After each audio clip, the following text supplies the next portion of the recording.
Buenos días, soy Priscila Bonifacio y el día de hoy vamos a proceder con una entrevista al comunicador y periodista César Castillón. En primer lugar, agradecerte, César. Y el día de hoy vamos a tratar el tema acerca de la proliferación de noticias falsas. ¿Cuáles consideras tú que son unas fuentes confiables para compartir alguna noticia? Hola Priscila, buenos días y a las personas que puedan escuchar esta grabación. Las fuentes confiables, bueno, tenemos fuentes directas y tenemos fuentes indirectas en nuestro trabajo.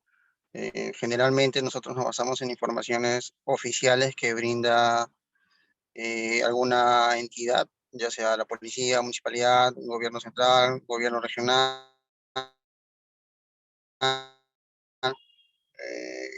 Alguna fuente para nosotros confiable es la versión que nos da la persona propiamente involucrada en el hecho.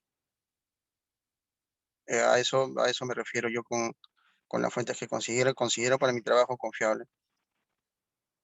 Ok, perfecto. ¿Y tú como periodista, qué es lo que se debe hacer o qué es lo que hacen los periodistas antes de publicar alguna noticia o algún artículo? Claro, tenemos primero que verificar los que nos cuentan, los que nos dicen, antes de poder hacer público un hecho, que ya se convierte en noticia. ¿Cómo verificamos? Primero, recogemos la versión de una persona. Segundo, recogemos la versión de otra persona, porque en una historia siempre hay más de dos o tres opiniones.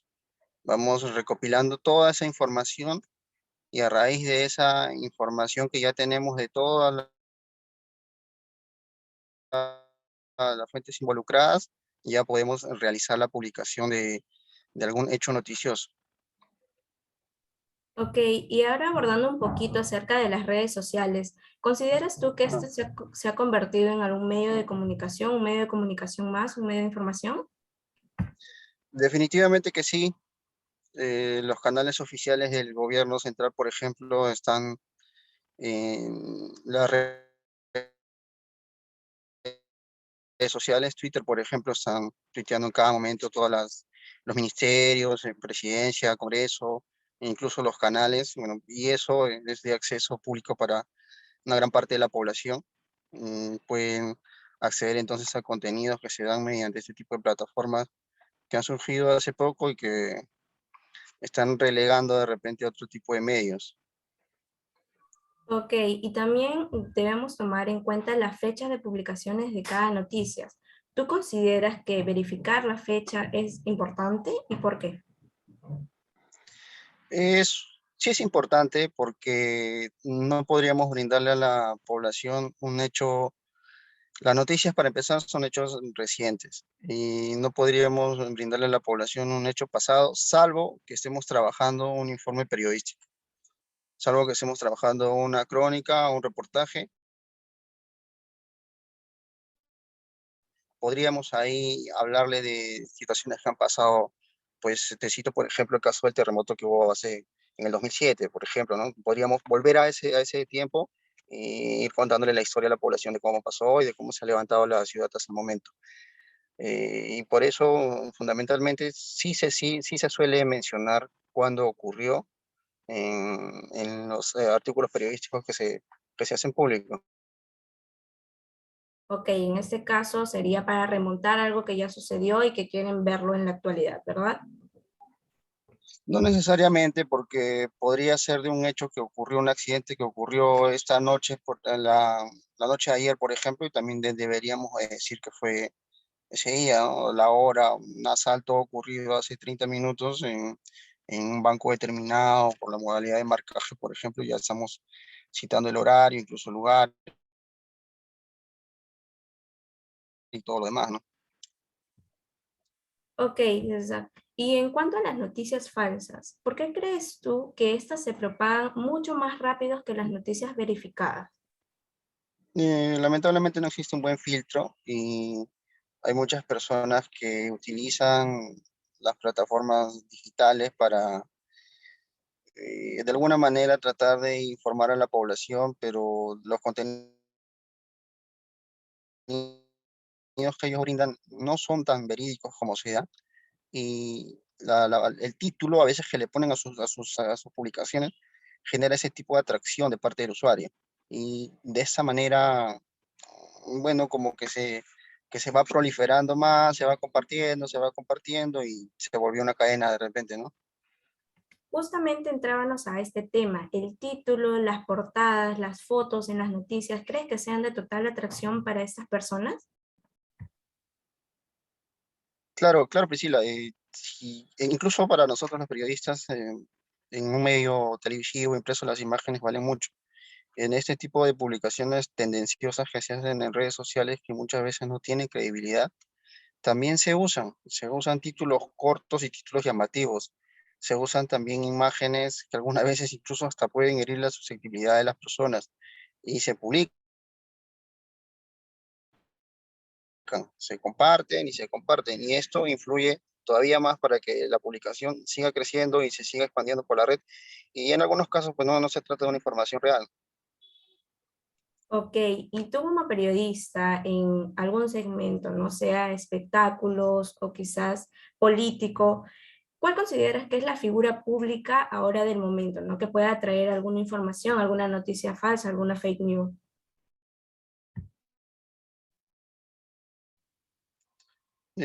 Hay periodistas, sí, no te quiero mencionar nombres, que han generado ahora con esta coyuntura política, han generado algunas informaciones que no son del todo real y que sin embargo no se disculpan hasta el momento, a pesar de que su contenido se ha realizado por muchos medios, ¿no?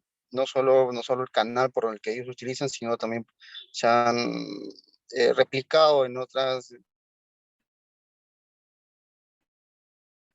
cadenas como son estos medios digitales. Y a pesar de que han cometido el error y que ellos lo saben, porque bueno, luego otro periodista con mucho más tino ha tocado el tema y ha revelado que no se trata de la información que ellos habían brindado inicialmente, sino de un hecho irreal, ¿no? Una situación que no es la que inicialmente se había comercializado. Ok, y bueno, ya nos has mencionado un poco acerca de algunas de las estructuras que siguen las noticias falsas, como los títulos cortos, las imágenes y todo ello, pero ¿tú crees que Ujú. tengan alguna repercusión social? Por supuesto que sí. A ver, cuando empiezan los medios de comunicación a hacerse masivos en el mundo, hubo un experimento que se hizo por una radio en donde se empezó a soltar una noticia de la llegada de unas personas no seres no de este planeta y bueno, eso generó alarma. Eso fue en el pasado cuando los medios recién empezaron a surgir. Y si nos volvemos a esta época, yo te comento, por ejemplo, un hecho que pasó el 2020, hace un año, ¿cierto? Este, en Chincha, donde yo laboro, se comenzó a correr la voz de que habían personas venezolanas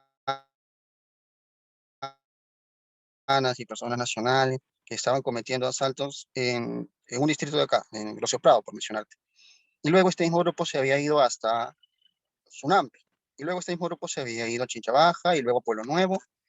Y al día siguiente habían vuelto a hacer lo mismo. Este mismo grupo había ido hasta a recorrer otros centros poblados, otros lugares. Y sin embargo, se decía de que asaltaban, se llevaban niños, había víctimas y todo eso, y sin embargo no había denuncias en ninguna comisaría distrital, ni tampoco en la comisaría provincial. No había ningún tipo de registro de ese tipo de esas denuncias que surgieron y se empezaron a propalar rápidamente por las redes sociales, de Facebook para ser específico, porque bueno, en Chincha no se masifica todavía el Instagram, ni el Twitter, ni otras redes. Por el Facebook se comenzó a propagar esta información y fue recogida por un canal de la ciudad de Lima, un programa de la ciudad de Lima. Ellos empezaron a decir de que en Chincha se estaban dando este tipo de hechos y que perjudicaban a la población. Se habló mal de las autoridades, se habló mal de las instituciones de la policía, porque no había ninguna respuesta para contrarrestar este tipo de hechos, pero cuando vamos a verificar lo que había pasado realmente, no había ningún tipo de hecho delictivo que se pudiera, que se registró durante esos 2, 3 días que se generó una ola de incertidumbre en la provincia de Chincha por el solo hecho de que a alguien se le ocurrió propalar una situación eh, que no era real. Y esto definitivamente, pues, si estamos en una época de pandemia todavía mucho mayor a la que nos encontramos ahora, generaba un desconcierto en la población. Había muchos que, bueno, ya temían hasta salir a la calle porque se hablaba de una banda que recorría la ciudad y todo eso, ¿no? Y se le dio mucha más importancia cuando salió por el medio nacional. Pero bueno, nunca hubo unas disculpas de parte del canal tampoco. El hecho, después de 2, 3 días, se minimizó. Ya no hubo más de este tipo de noticias falsas. Y psicosociales, fue como se tildó por acá, ¿no? Psicosociales. Y que bueno, obviamente hubo repercusión en la población, que bueno, ya luego se fue calmando, se fue calmando. Claro, en este caso vemos cómo este tipo de noticias incluso genera alarma en la población y aún más cuando esta fuente que supuestamente es real es recogida por un medio masivo, un canal de televisión nacional. Coméntanos un poco, César, ¿cómo sé Claro. que una noticia es falsa? O, perdón, es verídica. ¿Cuáles son las diferencias entre una noticia falsa y una noticia verídica? Claro, una noticia verídica, yo te decía que hay que ir y recorrer las fuentes sobre un hecho que ocurre de determinado contexto, ¿no? Vamos, conocemos el hecho, verificamos que la situación, información que se puede dar al público. Cuando no se trata de esto, cuando no se puede verificar, nosotros como periodistas todavía, bueno, deberíamos, agotamos todos los medios hasta poder conseguir la información. Si no, no lo hacemos, podemos todavía soltar la información con lo que ya tenemos, pero siempre basándonos a hechos reales. Ok, entiendo. Y en cuanto al segmento de la población que comparte noticias falsas, ¿quiénes crees tú que son los que llevan las noticias más rápido? No sé, los adolescentes, los jóvenes, las personas mayores, ¿quiénes propagan las noticias falsas más rápido? Los adolescentes y los jóvenes, ¿no? Este es el sector que más se mueve en las redes sociales y es el que generalmente no revisa todo el contenido de la publicación y se deja llevar por los titulares,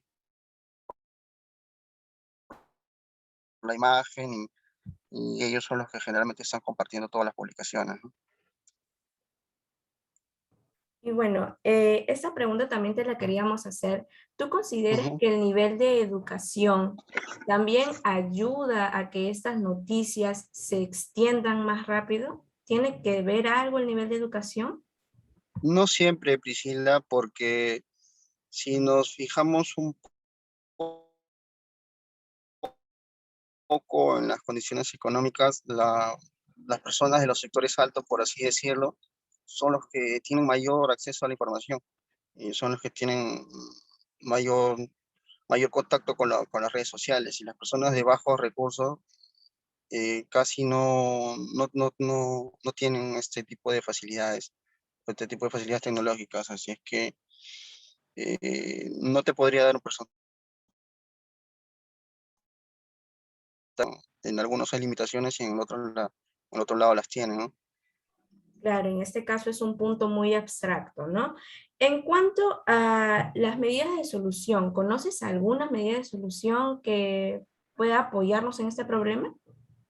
Yo creo, no conozco ninguna, pero yo considero, y es la base fundamental de todo periodista, la autorregulación y de todo profesional en sí. Y si aplicamos la autorregulación y nos basamos en nuestros propios códigos de ética o los códigos de ética de la empresa en la que nos encontramos, eso nos ayudará bastante a poner fin a este tipo de noticias tendenciosas. Pero del dicho al hecho hay un bastante trecho, ¿no? Ok, César. Y bueno, para finalizar esta entrevista tan cordial, Claro. eh, ¿cómo crees tú que se brinda información confiable en Internet en estos tiempos de fake news? No te llegué a escuchar, Priscila, ¿me podrías repetir la pregunta, por favor? Sí, claro. Te decía que cómo se brinda información confiable en Internet en este tiempo en donde las noticias falsas abordan casi toda la red.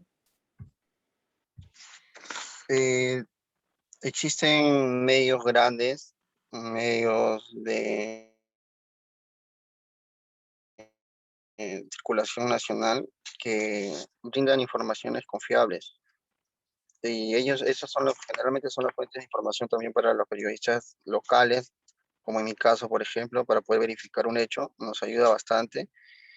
Y para contrarrestar este tipo de situaciones, estas fake news, como me estás mencionando, yo te repito que la autorregulación ayuda bastante.